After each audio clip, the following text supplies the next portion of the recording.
जय श्री राम, जय श्री श्याम। मैं विशाल राही आज आपको लेकर आया हूं खाटू श्याम जी की जानकारी देने के बारे कि उनका नाम खाटू श्याम जी कैसे पड़ा, या तीन बाणधारी कैसे पड़ा, या फिर शीश का दानी कैसे पड़ा। श्री खाटू श्याम जी भारत देश के राजस्थान राज्य के सीकर जिले में एक प्रसिद्ध गांव है, जहां पर बाबा श्याम का विश्व विख्यात मंदिर है। ये मंदिर करीब 1000 साल पुराना है, जिसे 1720 ईस्वी में अभय सिंह जी द्वारा मंदिर का पुनः निर्माण करवाया गया था।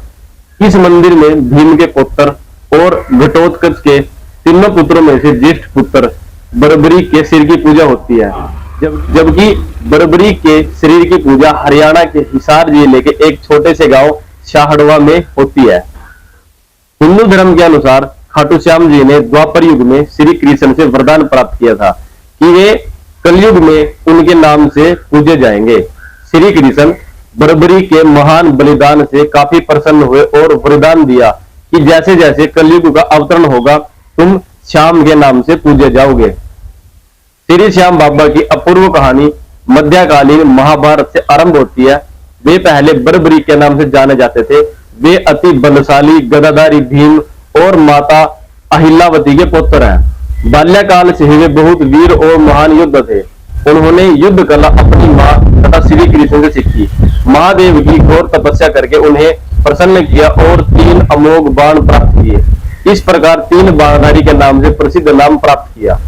दुर्गा ने प्रसन्न होकर उन्हें धनुष प्रदान किया, जो उन्हें तीनों लोकों में विजय बनाने में समर्थ था। महाभारत का युद्ध कौरवों और पांडवों के मध्य अपरिहार्य हो गया था। यह समाचार बरबरी को प्राप्त हुए तो उनकी भी युद्ध में सम्मिलित होने की इच्छा जागृत हुई। जब वे अपनी मां से आशीर्वाद प्राप्त करने पहुंचे, तब मां को हारे हुए पक्ष का साथ देने का वचन दिया। वे अपने नीले रंग के घोड़े पर सवार होकर 3 बाण और धनुष के साथ कुरुक्षेत्र की रणभूमि की ओर चल पड़े।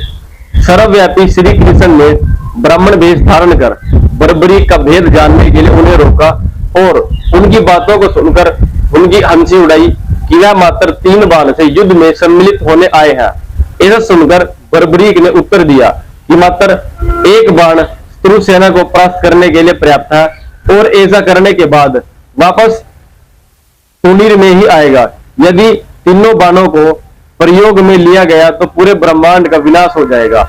यह जानकर भगवान कृष्ण ने उन्हें चुनौती दी कि इस वृक्ष के सभी पत्तों को भेद कर दिखलाओ।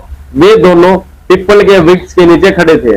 बरबरीक ने चुनौती स्वीकार की और अपने तुनिद से 1 बाण निकाला और ईश्वर को स्मरण कर बाण पेड़ के पत्तों की ओर चलाया।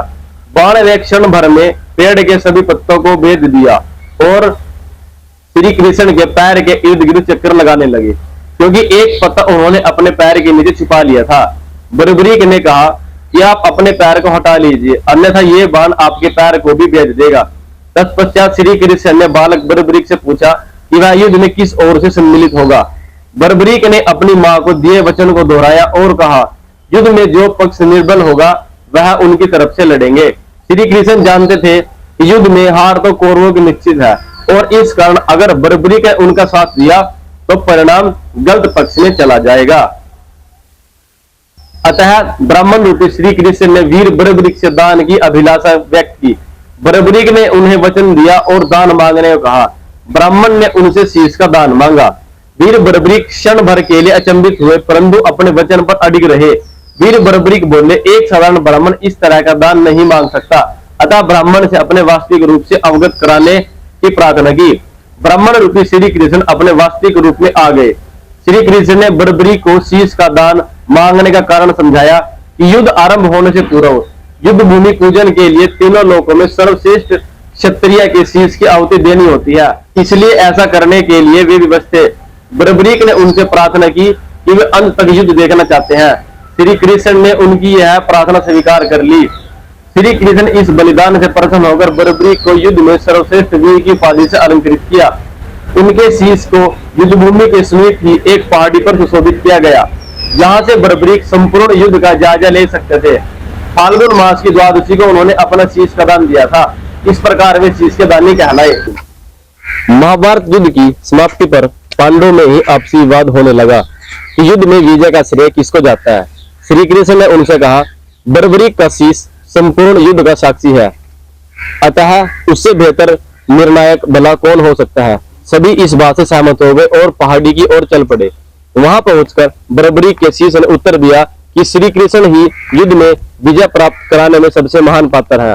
उनकी शिक्षा, उपस्थिति, युद्ध नीति ही निर्णायक थी। उन्हें युद्ध भूमि में सिर्फ आपका सुदर्शन चक्र घूमता हुआ दिखाई दे रहा था, जो शत्रु सेना का शीश काट रहा था।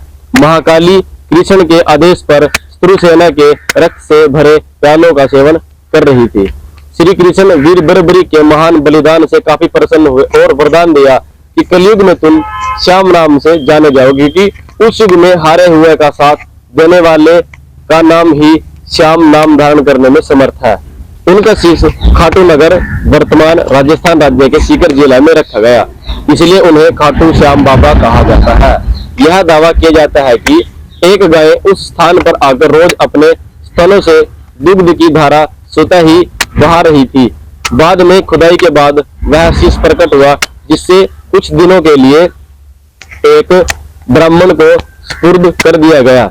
एक बार खाटूनगर के राजा को स्वप्न में मंदिर निर्माण के लिए और वह शीश मंदिर में सुशोभित करने के लिए प्रेरित किया गया।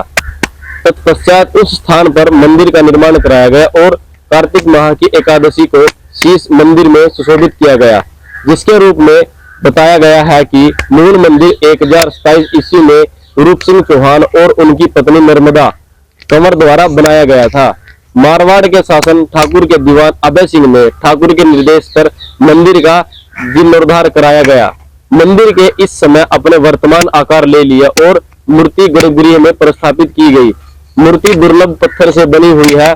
खाटू श्याम आज के समय में कई परिवारों की एक बड़ी संख्या के कुल देवता भी है। श्री खाटू श्याम जी का बाल्यकाल में नाम बर्बरीक था। उनकी माता, गुरुजन एवं रिश्तेदार उन्हें इसी नाम से जानते थे। श्याम नाम उन्हें कृष्ण ने दिया था। इनका यह नाम इनके घुंघराले बाल होने के कारण भी पड़ा। बाबा श्याम को श्याम बाबा, 3 बाणधारी, नीले घोड़े का सवार, लखदातार, हारे का सहारा, शीश का दानी, खाटू श्याम वाला, खाटू श्याम नरेश, श्याम धनी, कलयुग का अवतार, कलयुग के श्याम, दीनों को नाथ आदि नामों से भी पुकारा जाता है। युद्ध के बाद की कथा। युद्ध के बाद बर्बरीक द्वारा पांडवों के अभिमान का मर्दन हुआ और उसके बाद उन्हें शीश को रूपवती नदी में प्रवाहित किया गया। शीश बहता हुआ खाटू नामक गांव में पहुंच गया। इसके बाद रूपवती नदी सूख गई और बर्बरीक का शीश वहीं दबा रह गया। उसके कई वर्षों बाद राधा नामक एक गाय थी। वह गाय दूध देने में असमर्थ थी, इसी कारण उसके मालिक ने उसे छोड़ दिया। गाय घूमते हुए उस स्थान पर पहुंची जहां बर्बरीक का शीश दफन था। वहां पहुंचते ही उसके थनों से दूध बहने लगा, जिसके बाद खाटू के राजा को जब इस बात का पता चला तो वे स्वयं वहां गए और वहां खुदाई करके उन्हें एक शीश दिखा, जिसके पश्चात आकाशवाणी हुई कि वह ज्येष्ठ घटोत्कच के पुत्र बर्बरीक का शीश है, जिसे श्री कृष्ण चंद्र द्वारा उनके श्याम नाम से पूजे जाने का वर है। ये कलयुगी कृष्ण है। इनके लिए विशाल मंदिर का निर्माण करवाओ। आकाशवाणी के कुछ दिनों बाद मंदिर का निर्माण हुआ और देव उठनी एकादशी के दिन बर्बरीक के उस शीश की स्थापना मंदिर में हुई और बर्बरीक से खाटू श्याम बन गए। इसी देव उठनी एकादशी के दिन बाबा श्याम का जन्मोत्सव मनाया जाता है। खाटू श्याम को शीश का दानी क्यों कहते हैं? श्री कृष्ण इस बलिदान से प्रसन्न होकर बर्बरीक को युद्ध में सर्वश्रेष्ठ वीर की उपाधि से अलंकृत किया। उनके शीश को युद्ध भूमि के समीप ही एक पहाड़ी पर सुशोभित किया गया, जहां से बर्बरीक संपूर्ण युद्ध को देख सकते थे। फाल्गुन मास की द्वादशी को उन्होंने अपने शीश का दान दिया। इसी प्रकार से शीश के दानी कहलाए।